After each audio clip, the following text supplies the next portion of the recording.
నిలబడ్డాం. అట్లాగే అధ్యక్ష, అట్లాగే అధ్యక్ష,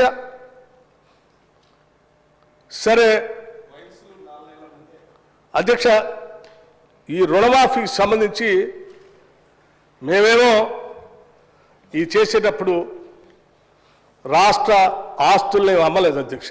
హైదరాబాద్ ఇంటర్నేషనల్ ఎయిర్పోర్ట్లో లేకపోతే హైదరాబాద్ రింగ్ చుట్టూ ఉన్నటువంటి ఔటర్ రింగ్ రోడ్లో ఎవరికో లీజుకి ఇచ్చేయలేదు అధ్యక్ష. లేకపోతే హైదరాబాద్ నగరాన్ని సగం పన్నులు మీరు వసూలు చేసుకోండి 30 ఏళ్ళు తర్వాత ఇప్పుడు అదేదో మాకు కట్టండి అని ఎవరికి ఇవ్వలేదు అధ్యక్ష. వాళ్ళలా అవేమీ చేయకుండానే మేము ఇవన్నీ చేసుకుంటూ ముందుకు పోతున్నాం. చేయూతకే 11,382 కోట్ల రూపాయలు ఇచ్చాము అధ్యక్ష. రాజీవ్ ఆరోగ్యశ్రీ సంబంధించి వాళ్ళు చాలా పెండింగ్ పెట్టిపోతే 890 కోట్ల రూపాయలు బిల్లు క్లియర్ చేసుకుంటూ వచ్చాము అధ్యక్ష.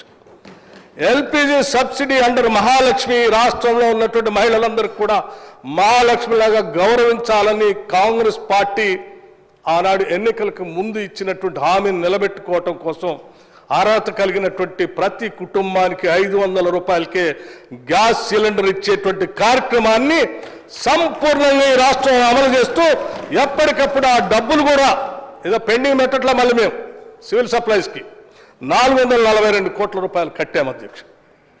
అట్లాగే గృహజ్యోతి అధ్యక్ష, ఈ రాష్ట్రంలో ఉన్నటువంటి పేదవాళ్ళందరికీ కూడా 200 యూనిట్ లోపలనే వాడుకునేటువంటి వాళ్ళందరికీ ఉచితంగా కరెంట్ ఇస్తామని ఆనాడు కాంగ్రెస్ పార్టీగా మేము ఇచ్చినటువంటి హామీని నిలబెట్టుకోవటం కోసం మార్చి నెల నుంచే ఈ రాష్ట్రంలో ఎంతమంది అర్హులు అనేటువంటి వాళ్ళు ఉన్నారో 200 యూనిట్ లోపల కరెంటును వాడుకుంటున్నారు వాళ్ళందరికీ ఈరోజు ఉచితంగా కరెంట్ ఇస్తున్నాం అధ్యక్ష.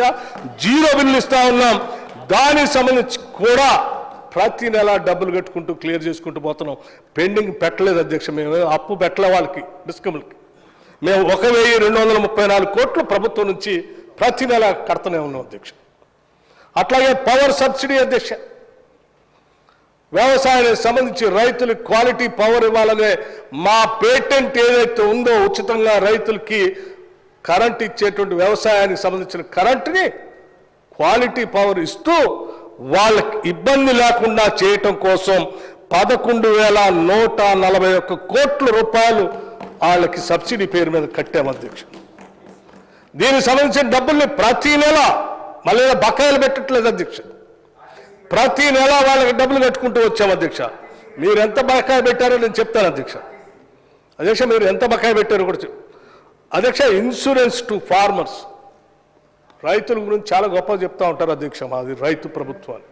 వారు వచ్చిన దగ్గర నుంచి ఇన్సూరెన్స్ బంద్ చేశారు, పంట నష్టపరిహారం బంద్ చేశారు, అట్లాగే డ్రిప్ ఇరిగేషన్ బంద్ చేశారు, పాలీ హౌజులు బంద్ చేశారు, మెకనైజేషన్ ఆఫ్ అగ్రికల్చర్ బంద్ చేశారు అధ్యక్ష.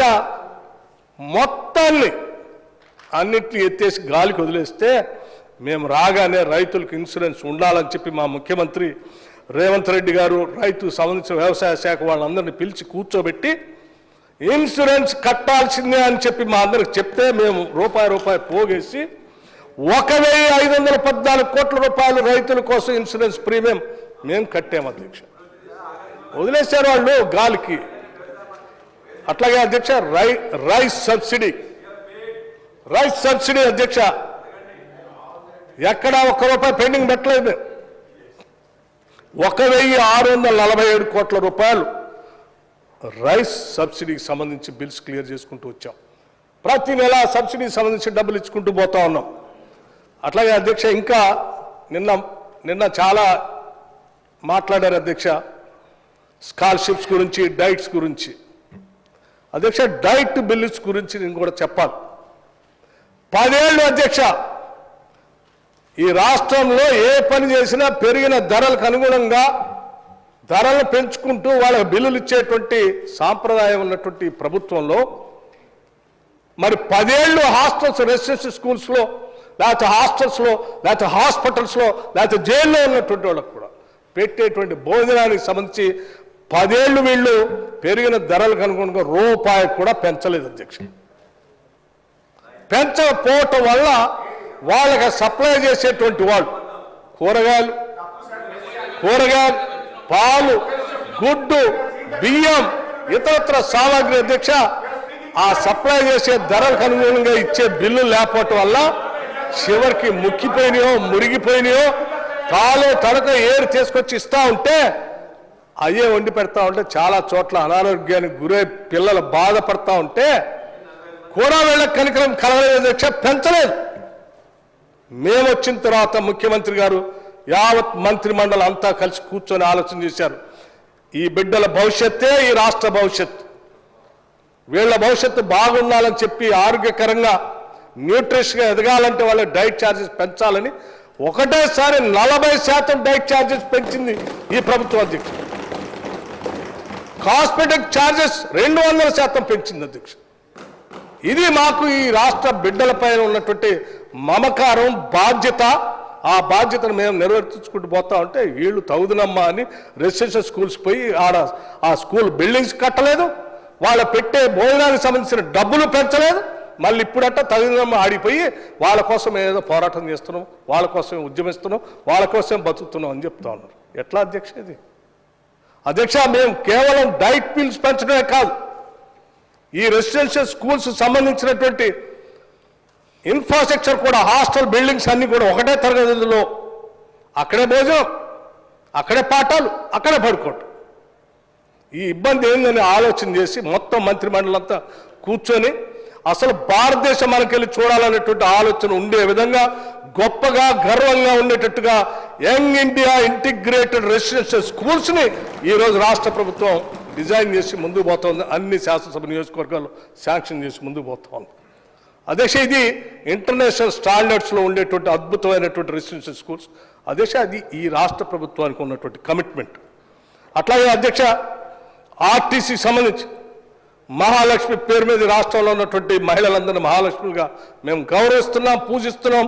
అది మన సాంప్రదాయం కూడా. అందుకోసం వాళ్ళ కోసం మేము ఒక పథకాన్ని ఈ రాష్ట్రంలో ఏ మూల నుంచి ఎక్కడికి ప్రయాణం చేసినా ఆర్టీసీ బస్సులో ఉచితంగా ప్రయాణం చేయటం కోసం ఒక పథకాన్ని మేము అనౌన్స్ చేశాం. రాగానే ఆలస్యం అవుతుందేమో అని చెప్పి అసెంబ్లీలో ప్రమాణ స్వీకారం చేసిన అరగంటలోనే బయటికి పోతే ఆలస్యం అవుతుందనే బస్సులను కూడా ఇదే అసెంబ్లీకి తెప్పించుకొని ఇక్కడ నుంచే ఆర్టీసీ మహాలక్ష్మి పథకాన్ని ప్రారంభం చేసి దానికోసం 1375 కోట్ల రూపాయలు చెల్లించాము ఆర్టీసీ. ఈరోజు రాష్ట్ర ప్రభుత్వం ఈ నిధులు చెల్లించడం వల్ల రాష్ట్రంలో ఉన్నటువంటి మహిళలు కోట్ల సార్లు ఆ బస్సుల్లో ఉచితంగా తల్లిగారింటికో, హాస్పిటల్కో, బిడ్డను చూడటానికి స్కూల్కో, లేకపోతే ఇంకొక పెళ్ళిళ్ళకో, లేకపోతే దేవాలయాలకో ఎక్కడ పడితే అక్కడ ఉచితంగా ప్రయాణం చేయగలుగుతున్నారు. అలా ప్రయాణం చేయగలుగుతున్నటువంటి మహిళలకు సంబంధించినటువంటి టిక్కెట్ల ధరని ఈరోజు రాష్ట్ర ప్రభుత్వం ఈ రాష్ట్రానికి ఉన్నటువంటి ప్రభుత్వ రంగ సంస్థకి ప్రతి నెల డబ్బులు కట్టడం వల్ల 1375 కోట్లు ఇప్పటికల్లా కడితే తద్వారా అది ఆపరేషనల్ ప్రాఫిట్స్లోకి వచ్చి ఆర్టీసీ ఏమైపోతుందనే ఆందోళన నుంచి ఈరోజు ఆర్టీసీ అద్భుతంగా ఈ రాష్ట్రంలో ఎదుగుతూ ఉంది అధ్యక్ష. ఇది రాష్ట్ర ప్రభుత్వం ఆ పక్కన మహిళలకు మేలు చేస్తూ ఇంకో పక్కన మన ప్రభుత్వ రంగ సంస్థను కూడా బతికించుకుంటూ ముందుకు వెళ్తా ఉన్నాం అధ్యక్ష. దాంతోపాటు కళ్యాణ్ లక్ష్మి షాదీ ముబారక్ సంబంధించి 2311 కోట్ల రూపాయలు అంటే అధ్యక్ష వీటన్నిటికీ స్కీమ్స్ సంబంధించి జీతాలకు సంబంధించి 61,194 కోట్ల రూపాయలు ఈ 10-11 నెలల్లో రాష్ట్ర ప్రభుత్వం ఖర్చు పెట్టింది అధ్యక్ష. ఒక పక్కన అప్పులు కడుతూ ఇంకో పక్కన ఇవన్నీ చేసుకుంటూ ఇన్ని వేల కోట్ల రూపాయలు ప్రజల కోసం ఖర్చు పెడుతూ ముందుకు పోతా ఉన్నాం. ఏం చేసింది రాష్ట్ర ప్రభుత్వం? డబ్బులన్నీ దోబరా చేసింది. ఏం దోబరా చేసినావు? మీరు తీసుకొచ్చిన అప్పులకి వడ్డీలు అసలు కట్టలేక ఆ కట్టే కార్యక్రమంలో ఇన్ని వేల కోట్లు కడుతూ ఈ రాష్ట్రాన్ని ఆర్థిక పరిస్థితిని గాడిలో పెట్టుకుంటూ ముందుకు పోతా ఉన్నాం అధ్యక్ష. ఇది మేము గత సంవత్సరంగా మీరు ఏం చేశారంటే ఇది చేశాం. ఇంకా ఏదైనా సమగ్రమైన సమాచారం కావాలంటే నా దగ్గర ఇంకా ఉంది, హరీష్ రావు గారికి నేను ఇస్తా అధ్యక్ష. హరీష్ రావు గారు చాలా సంవత్సరాలు ఆర్థిక శాఖ మంత్రిగా పనిచేశారు. అంతకుముందు హెల్త్ మినిస్టర్గా కూడా పనిచేశారు, ఆరోగ్య శాఖ కూడా. అంతకుముందు మా ప్రభుత్వంలో కూడా యూత్ సర్వీసెస్ చేశారు అధ్యక్ష 2004. సో వారికి అనుభవం ఉంది అధ్యక్ష. ఒకవేళ ఏదో అనుభవం లేనటువంటి మంత్రి గారు మాట్లాడారన్నా, గౌరవ సభ్యులు మాట్లాడారన్నా నేను అర్థం చేసుకోవద్దు అధ్యక్ష. మరి హరీష్ రావు గారు అంత అనుభవం ఉన్నటువంటి వారు ఆర్బీఐ ఇచ్చినటువంటి రిపోర్ట్ను తీసుకొని వచ్చి ఈ రిపోర్ట్ను చూపిస్తూ మీరు సభను తప్పుదోవ పట్టిస్తున్నారని మాట్లాడుతూ ఉన్నారు.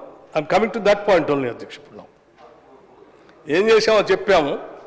ఆర్బీఐ రిపోర్ట్ గురించి మనం మాట్లాడుకుందాం. ఆర్బీఐ రిపోర్ట్ ఏంటి అధ్యక్ష?